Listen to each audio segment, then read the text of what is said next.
Yes, I'm Michelle Jenkins. I am the seat holder for District Area Number 4 in the Community College Board of Trustees. Been on the board for a while and enjoy the work I do, and I'm very good at it, so I plan to be reelected. What exactly does the Board of Trustees do? The most important job the board has is really to hire and retain excellent leadership in the form of the chancellor or superintendent. So we have hired Diane Van Hook, and actually I was president of the board that hired her 29 years ago. And I'm really proud of that because I believe that she's made a huge difference in our community.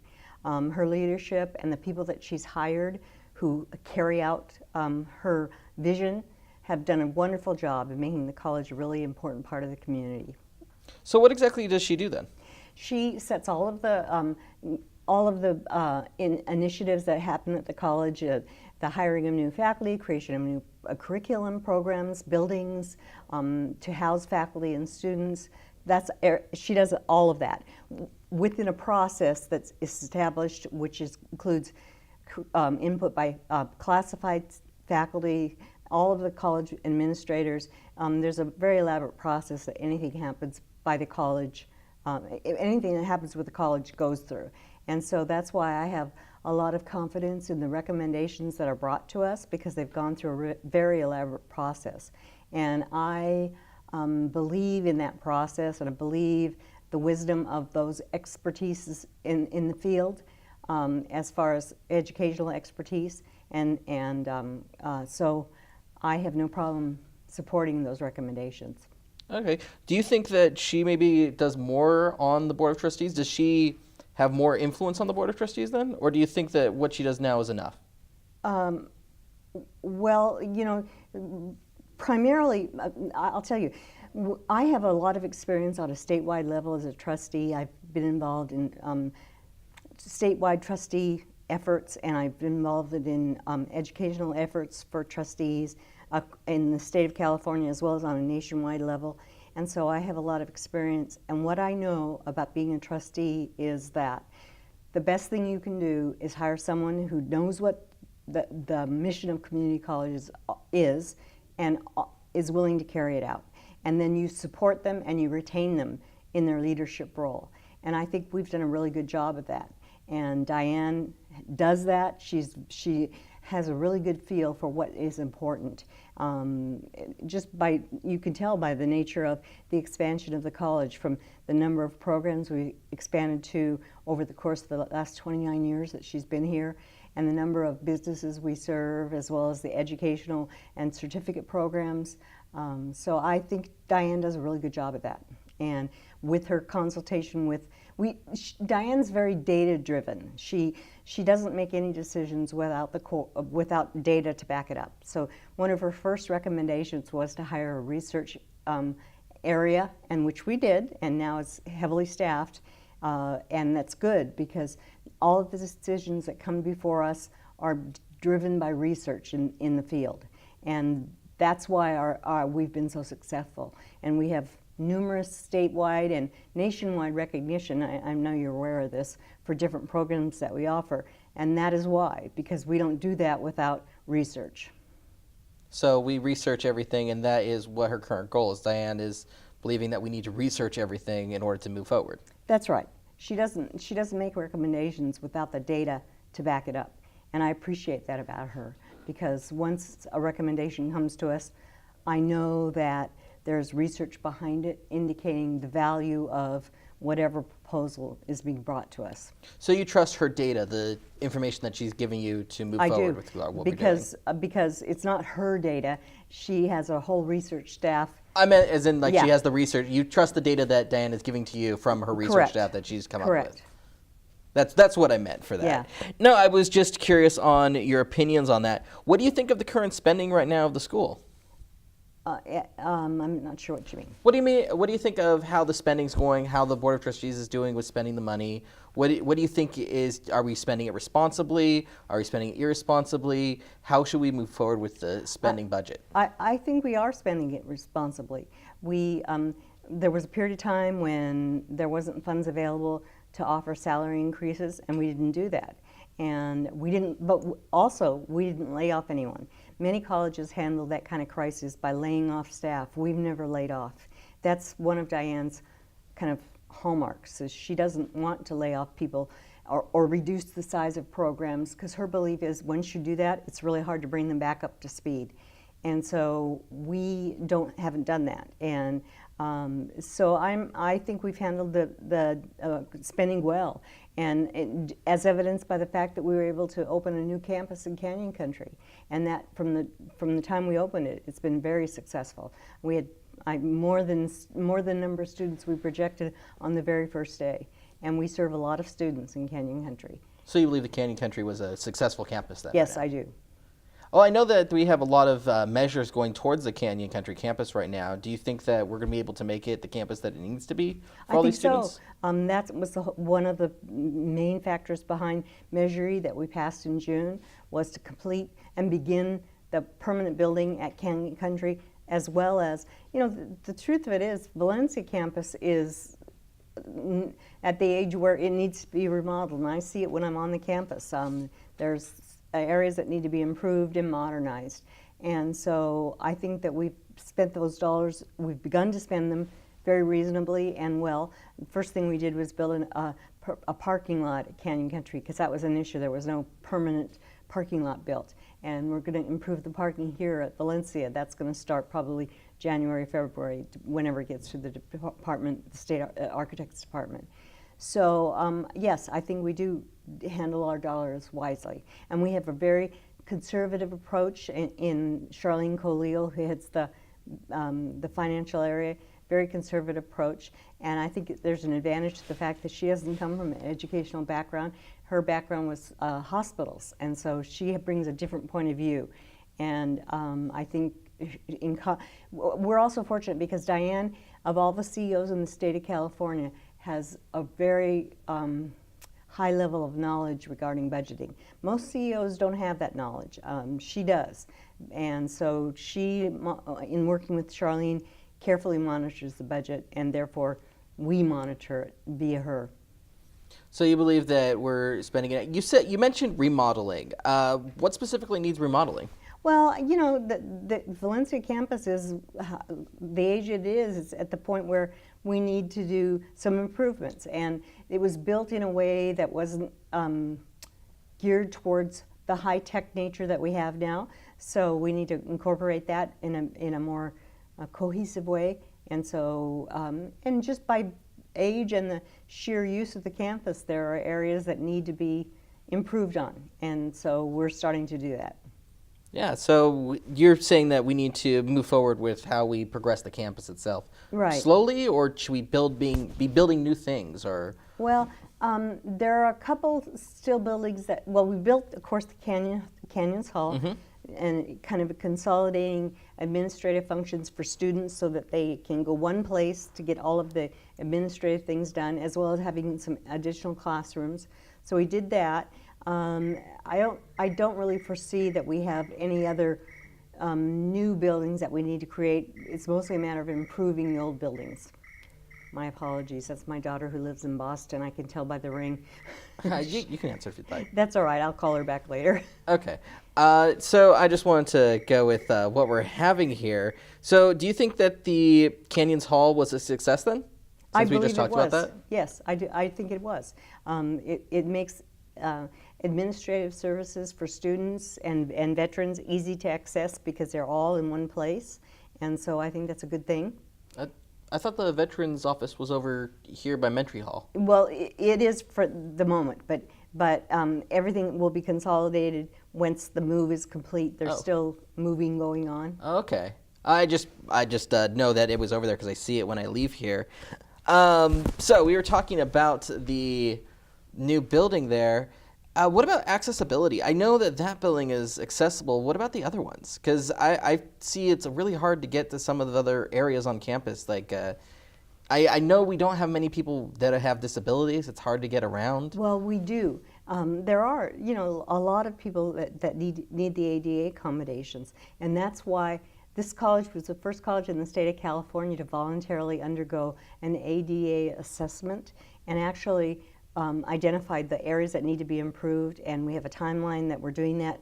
And the ADA accessibility program is so impressive that it's been incorporated by a number of other colleges. We are asked frequently, not we, but the college administration and staff is asked frequently to go to different conferences and present our ADA plan. It's a model plan that's used by a lot of colleges throughout the state. As I said, we were the first college to voluntarily undergo that. And now it's a model plan that colleges across the state of California and even in the country are using our plan. And I'm really proud of that because obviously we need to make accommodations. There's a lot. Yeah, there's a lot. But it's important to remember when this college was built, it was built with at the accommodations that were required at the time. But over the course of time, accommodation requirements have changed. So we've needed to comply with those newer accommodations. And there will probably be other accommodations that happen going forward that we'll need to comply with. I ask it because I was trying to walk someone home last night, and there was trying to walk them up the hill, and then I was going to the other parking lot, and I realized at the end of the ramp, there's stairs. Yeah. It's like, how is a student who has a wheelchair even supposed to get up there? Yeah. And it's so steep. Yeah. Well, and we've tried to accommodate that on an interim basis by using a lot of available escorts on campus who can take people out to places that are not accessible for them in carts. But those will all be accommodated over the course of the next couple of years. And as I said, we are the first college in the state to actually move forward on that. And although we were built to the standards at the time that were in existence, they are not, they need to be updated. So is this going to be part of what's going on with the new measure? Yes, that's where the funds, part of the funds are dedicated towards making us fulfill our ADA compliance. So I know that it's supposed to be doing, let me see, it's the parking structure, then I guess the accessibility. What else is it going to cover? First permanent buildings at Canyon Country, and then making the buildings here more modern, here being the Valencia campus, making them more modern to the standards of today as far as a laboratory space and all of that. But in particular, building permanent buildings at Canyon Country and doing the ADA compliance. And I think that those of us who are on the board that unanimously approved those accommodations, it's good that we're still here and that we stay here to make sure those dollars are spent the way they were intended and the way it's specified in the plan that they be spent. So is that going to be new equipment for the students, or is it just going to be the buildings itself? No, some of it's new equipment, more updated equipment. There's a whole variety of things. It's pretty well specified in the verbiage of the measure. You can read that, and we were pretty detailed in how we specified because we wanted to make sure the public knew how we were going to spend those dollars. And I think that's why that measure passed effectively, is because we were very specific. And we have a history at the college district of spending money as we said we're going to spend it. So I think the community has a lot of faith in how we allocate dollars. Well, I thought the other bond measure, the previous one, I think it was Measure M? Mm-hmm. We're finishing up the expenditures from that measure. Yeah, no, I was just curious because I thought that was supposed to be for parking before was Measure M. It was some parking before, and we did some of that. We improved some of the lots. We created some spaces over on the Canyon Country campus, although they weren't all paved spaces, so we needed the additional dollars to do that, which we did. Well, you say additional dollars, so do you think that the Measure E money will go correctly then if we didn't? Well, we have a history of spending the dollars correctly, so I have no reason to believe that that's not going to happen with the current measure that we just passed. Okay. Well, I was just curious about it because of such a big issue of the parking problem. I know that we're getting that new parking structure. Do you actually think that will solve all of our issues? Because I know we're getting a lot more students as well. Yeah, we're getting a lot more students, and we're accommodating them. I think it will go a long ways towards helping with the parking.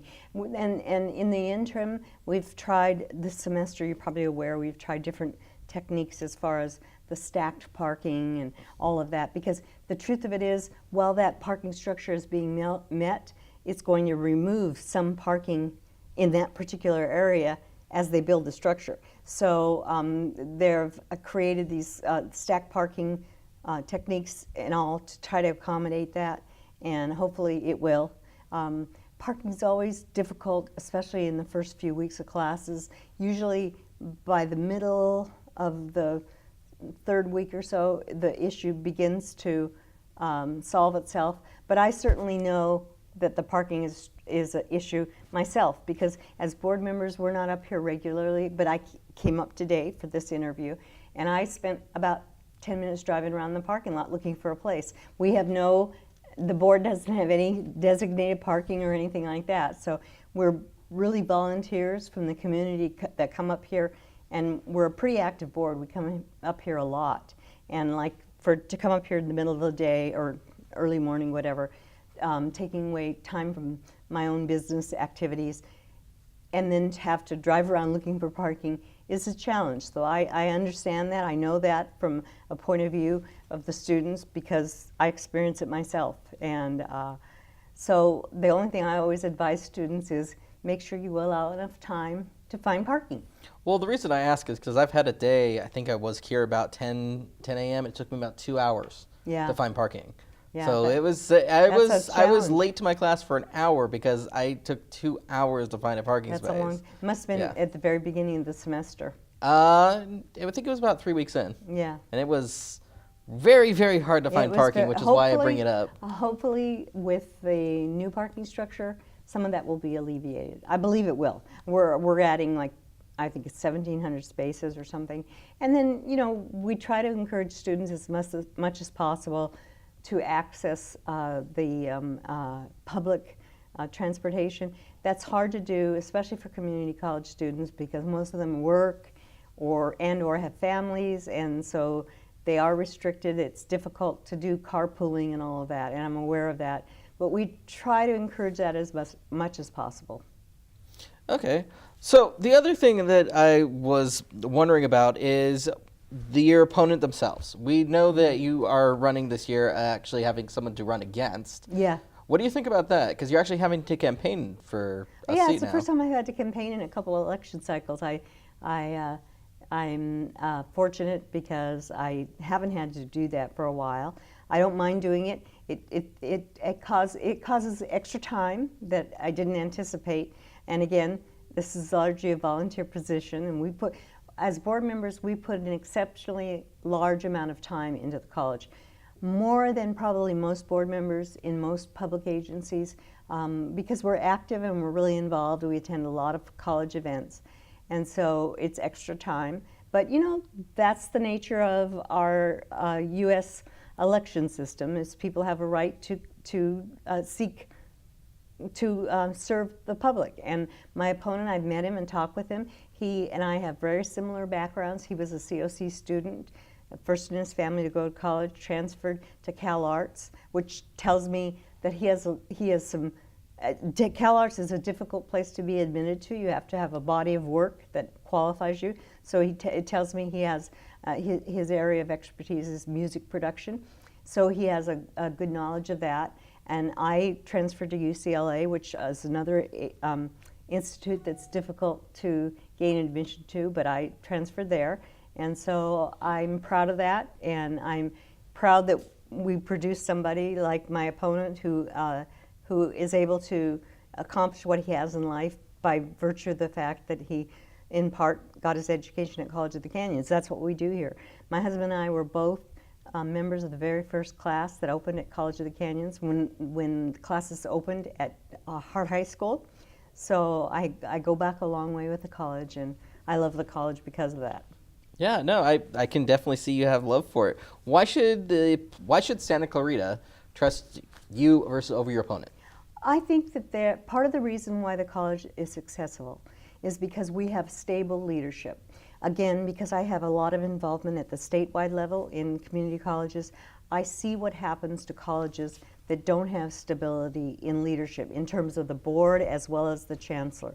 Colleges that have turnover on the board and have turnover in their chancellor or superintendent positions are the colleges that struggle, because every time you have new leadership, the direction changes slightly. And so I think that part of the reason we're very successful is because we've had that stability of leadership. And I'm really proud of that, because I think I said earlier, the board is charged with, our main job is to hire the superintendent or the president or the chancellor, whatever the term you use, is to hire that person. But to me, the follow-up is then you have to retain that leadership. And we've done a really good job of retaining excellent leadership. And we've had stability on the board, which has helped us to retain that leadership. And so I think that's one of the reasons why the stability that we bring to the college district is really important. So you believe that the change would bring instability if anything was changed? It could. It depends on how expansive the change is. It depends, theoretically there could be a change in direction by nature of whoever happens to be elected, if they have a different course of action that they believe in.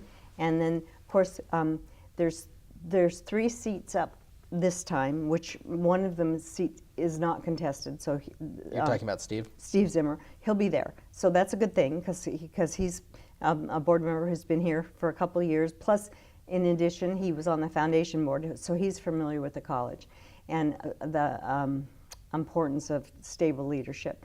But, and then in 2 years, there's 2 more seats up. So I would hate to see a whole lot of change at one time. I think that's difficult for both the college district and maybe the cohesiveness of a board, because one of the things I do very well, I believe, is I am a real consensus builder, and the Board of Trustees can't do anything without having a consensus, and so that's important. You have to build a consensus to move forward, and then once you've taken a vote on an issue, one of the really important things is you stand by what you voted for, what the unanimous decision of the board was. And I think the board members that are here understand that and do a really good job. Even if they don't always agree with the decision, they stand by it and they support it. And I think that's really important. Switching up topics a little, I wanted to talk about the meet and greet this year. Usually there's a forum that happens where you have a debate with the candidates. Well, people have said that usually that's true, but that's not necessarily true. Sometimes there has been and sometimes there hasn't. It depends on who the student, the associated students tend to organize that. So it depends on who the group of associated students is, whether they do that or not. I mean, I think it's nice to do that, although the truth of it is, and I've always gone when they've hosted one, but the truth of it is, it's not necessarily always very heavily attended, because they tend to have it in the cafeteria, maybe around lunchtime, and students are busy going to and from class. And so they've tried a couple of different things this time, where we were out available on the campus one day and people could come up and talk to us. Although my observation was some students were feeling a little bit accosted, in the sense that people were approaching them, candidates, when they were trying to get to class or leave from class. We all know community college students are really busy because they work, they have families, and so when they're here, they come to class and then they leave.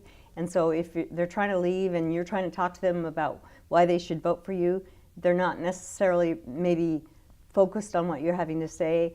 At that event, what I did is I sat at a table and I waited for students to approach me, because my feeling was the students who came to me and approached me were interested in what I had to say, and maybe were people who were interested in the whole election process, and I was able to talk with them on a one-to-one basis. I did not try to stop students as they walked by or anything. I thought my observation was that was kind of difficult for some of the students. So which one did you prefer then, the meet and greet or the candidate forum? Either one is fine with me. The meet and greet is fine. The candidates forum, I really enjoy the opportunity to talk to students anytime I can. That's why I come to so many events on the campus. I attend many, many events. I have a flexibility in my work schedule. I work for my husband. I can do the work at night or on weekends. So I'll attend the speech forums. I'll attend the, I was in Boston. I actually went and heard the Model UN program compete in Boston because I was there and they happened to be competing. And that gives me a way to interact with students on a one-to-one basis, because board members don't often get to do that. We make these decisions at a policy level in a board meeting, but it's always nice to be able to interact with students. So I have no preference as to which way is better. I just enjoy the opportunity to interact. And again, that's why I attend so many student-sponsored events, student and faculty-sponsored events. Well, I got another final question here for you. What do you think the challenges will be in the next 10 years? I think accommodating as Santa Clarita continues to grow and there's new houses being built all the time, I think accommodating that growth is a challenge, and how we do that is going to be an important decision, whether we acquire another site or whether we try to expand Canyon Country more. I think that's going to be a challenge, being able to serve all the students that we have, as well as the businesses that we are created. Santa Clarita is a growing business community, particularly in the high-tech area, and that's why we've created some newer high-tech emphasis kinds of degrees and certificates to serve those needs. So I think continuing to accommodate that is going to be a big challenge over the next 10 years. Was there anything else you would like to add? Just vote for me. Well, it was a Michelle pleasure. Jenkins. It was a pleasure having you today. Thank you. Thank you for the opportunity. I appreciate it. No problem at all. I hope you have a wonderful campaign. Thank you.